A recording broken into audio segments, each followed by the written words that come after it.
Well, of course, said Oblonsky. The aim of civilization is to enable us to get enjoyment out of everything. Well, if that is its aim, I'd rather be a savage. You are a savage as it is. All you Levins are savages.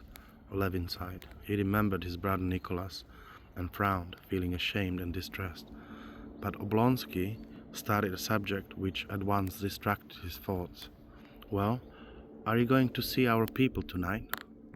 The Sherbatskys, I mean, he said, pushing away the rough and now empty oyster shells and drawing the cheese toward him, while his eyes glittered significantly. Yes, certainly I shall go, though the princess appeared to ask me rather unwillingly. Not a bit of it. What humbug! It's just her manner. Come, bring us that soup, my good fellow. It's her grand dame manner, said Oblonsky. I shall come too, but I must first go to a musical rehearsal at the Countess Bonin's. What a strange fellow you are, though. How do you explain your sudden departure from Moscow? The Sherbatskys ask me again and again, just as if I ought to know all about you. Yet, all I know is that you never do things as anyone else does.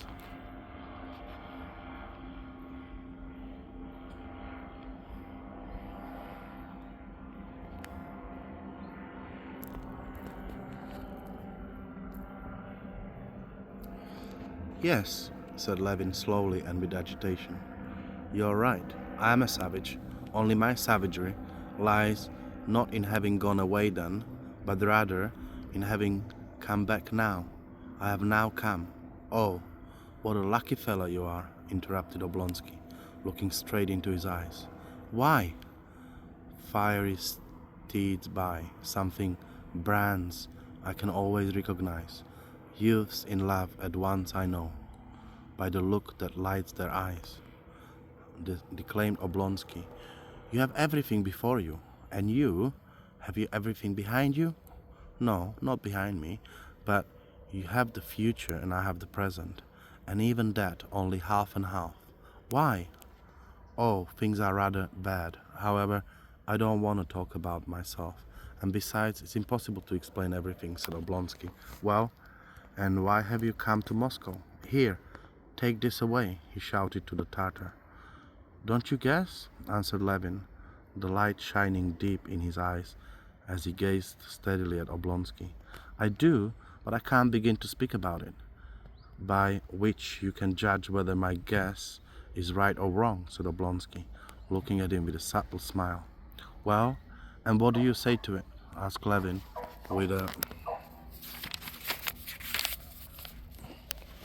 trembling voice, feeling that all the muscles of his face were quivering. What do you think of it? Blonsky slowly drank his glass of Chablis, his eyes fixed on Levin. There's nothing I should like better, said he. Nothing. It is the best that could happen. But are you not making a mistake? Do you know what we are talking about? Said Levin, peering into his interlocutor's face. You think it's possible? You think it possible? I think so. Why shouldn't it be? No, do you really think it's possible?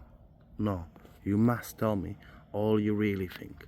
And suppose a refusal is in store for me. I'm even certain.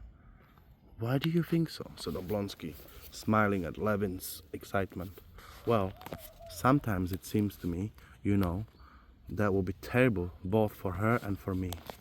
Oh no, in any case, there's nothing in it terrible for the girl. Every girl is proud of an offer. Yes, every girl, but not she. Oblonsky smiled. He understood that feeling of Levin's so well, knew that for Levin all the girls in the world were divided into two classes. One class included all the girls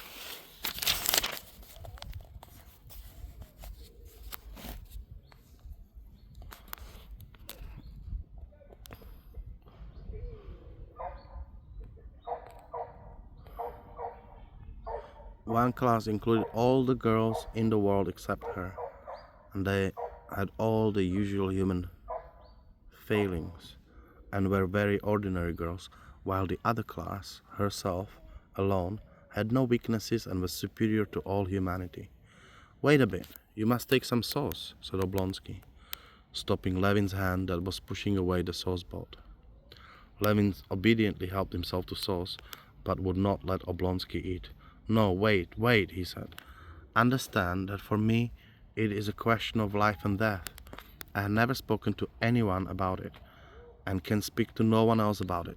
Now, you and I are quite different in everything, in tastes and views and everything. But I know you like me and understand me, and I'm awfully fond of you.